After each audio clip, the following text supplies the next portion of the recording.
Ano ba 'to? Aawayin na ni Pulong si Duterte? Duterte versus Duterte na po ba ito, mga kababayan?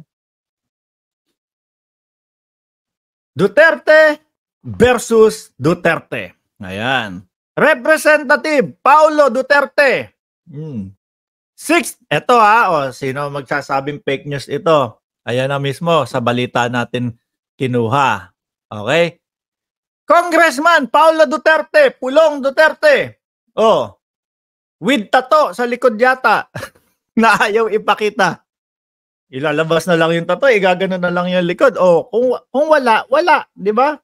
Ako po kung ako yung pinagbibintangan o yung sinasabihan ni dating Senador Trillanes, Mark, may tattoo ka ba sa likod para mapatunayan mo? Kung wala kang tattoo, di napatunayan mo na hindi ka kasali sa grupo na yon. Ganun lang yon, di ba? Pero kung may tattoo ka, ibig sabihin, posible nakasali ka doon. Ako syempre, hindi naman talaga ako kasali doon wala naman akong ganun tattoo. Angat na, Mr. Senator, wala po. Ganun kabilis. Di po ba? Napakabilis po, mga kababayan. Baka ako pa yung atat na atat, ipakita agad yun. Mga bossing. Di ba? Representative Paulo Duterte seeks to investigate extrajudicial killing. Iimbestigahan daw yung EJK and human rights abuses, mga bossing. In the Philippines, in the last 25 years daw po, mga kababayan. Hindi po pa ginawang 40 years para sakop yung Marcos Sr. dati. Ano? Para umabot ka doon. Pero mga bossing, ano po ba ang 2025? Ano po ba mangyayari sa 2025? 'Di ba? Election po ba? Tatakbo po ba sa susunod na eleksyon si Representative Paulo Duterte? Baka tatakbo. No, kaya medyo kunyari ganyan. Sa kabilang banda po, mga kababayan, numbers of mauubos yata yung investigasyon, yung oras ng investigasyon kay ano pa lang. Kay PRRD pa lang po yata, mga kababayan. Number of individuals Tegi under Rodrigo Duterte. Killed in police anti-droga operation yung tukhang, 'di ba? 6,252. Grabe ano? So, kung hihimayin mo o uutay-utayin mo kada taon, may namamatay na 1,000 mahigit po. No? Doon sa tokhang nila. Killed in vigilante style, 30,000. Ayan, yung tipo bang ang estilo, mga kababayan, tetegihin, tatakpan ng kung ano sa ulo, tapos lalagyan ng karatula. Huwag nyo akong tularan. Pusher ako. Yan. Ito po yung sinasabi, yung numero, mga kababayan, ayan, nasa taas, number of individuals na nategi, mga bossing. No? Activist, human rights defender, 427. Journalist, 22. Magkakape muna ako. Tapos, sa panunungkulan ni PBBM, patay na daw po ang pamamahayag. Sinisikil daw po ang pamamahayag.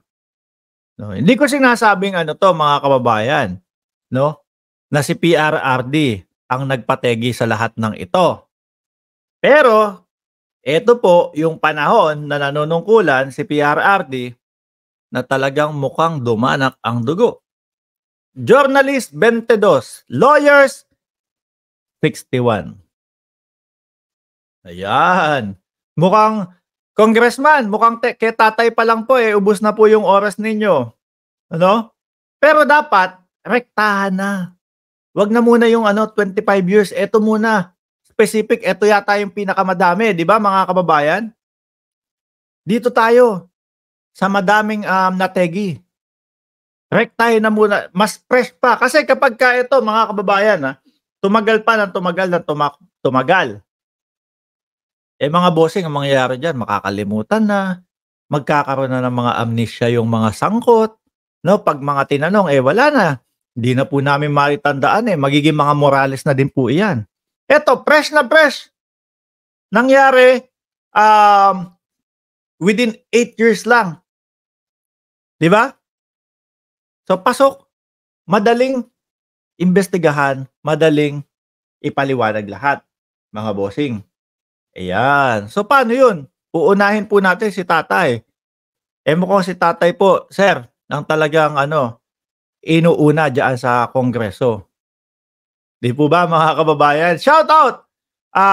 Arnelli Eugenio, Madonna, Villanueva, R. Batista, Ramjay Negros Island, pinaglaruan lang ang Pilipinas ng gobyerno ni Digong nyo.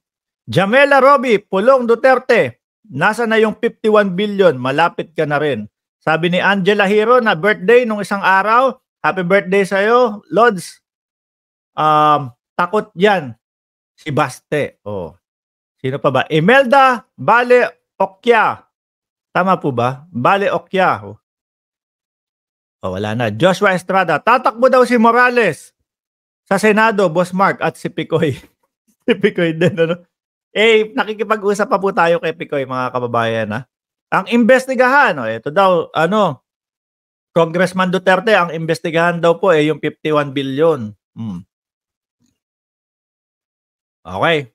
Sabi ni Ma'am Jean Kogi, 1.1 viewers, 396 lang ang likes. Like lang daw po, mga kababayan. Ayan, sinashoutout ko naman yung mga nagla-like Like ninyo yan, pindutin nyo yung like button, and then after, i-comment down nyo yung kung pang ilang kayo para ma-shoutout. Jenny De Leon, Sir Ed Harry, nandito na din. Sobrang dami ng problema na ang pinasa ni Digong kay PBBM.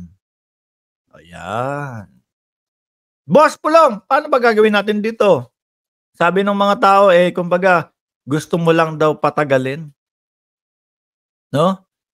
Hindi naniniwala ang tao dito sa mga sinasabi ninyo po sa gusto nyong mangyari. Diba, mga kababayan? Eto. Saan ba yun? Dumako tayo dito. Ayan! Menardo Guevara, former Justice Secretary and Solicitor General ni Digong, mga kababayan. Retired General Oscar Albayalde, former Philippine National Police Chief nung panahon ni Digong, mga kababayan.